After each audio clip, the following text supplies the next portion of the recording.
गधा। कृष्णापुर नामक गांव में एक कपड़ों के व्यापारी रहता था। उसके पास एक गधा भी था। वह रोज गधे के ऊपर ही कपड़ों की पोटली बांधकर पूरा गांव में घूमते हुए कपड़े बेचता था। वह गधा भी कितना भी बार उठा लेता। ऐसे सुबह से शाम तक मेहनत करने पर अच्छे लाभ आते।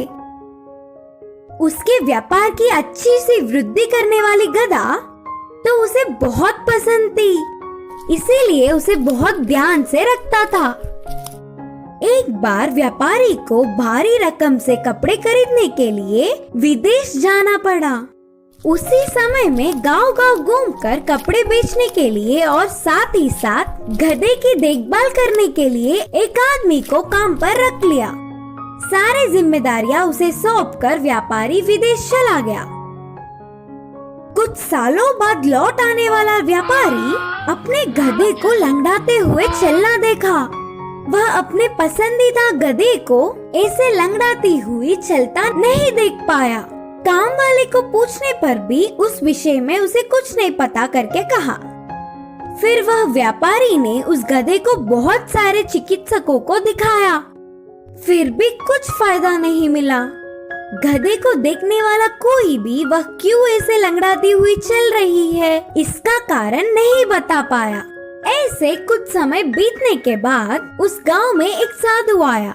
महाज्ञानी साधु उसकी गधा क्यों लंगड़ा रही है कारण बोलेंगे करके विश्वास करके उनके पास गधे के साथ गया। पूरे विषय जानने वाला साधु इस गधे की देखभाल करने वाले को इधर ले आओ करके कहा। तब तुरंत व्यापारी ने काम वाले को बुलवाया।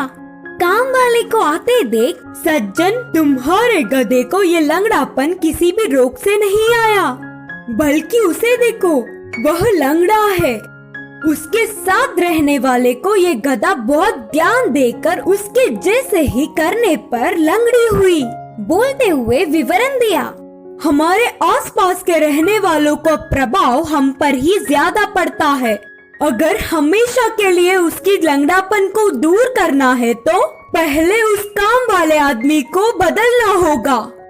व्यापारी उनकी सारी बातें मानते हुए तुरंत काम वाले को दूसरी जिम्मेदारियां सौंपकर उस गधे पर कपड़े रखकर घर घर घूमकर वही बेचने लगा। कुछ सालों बाद मालिक को देखकर गधा भी पहले जैसे ठीक से चलने लगी। इस कहानी की सीख है कि हमारे आसपास रहने वालों का प्रभाव हम पर जरूर पड़ता है।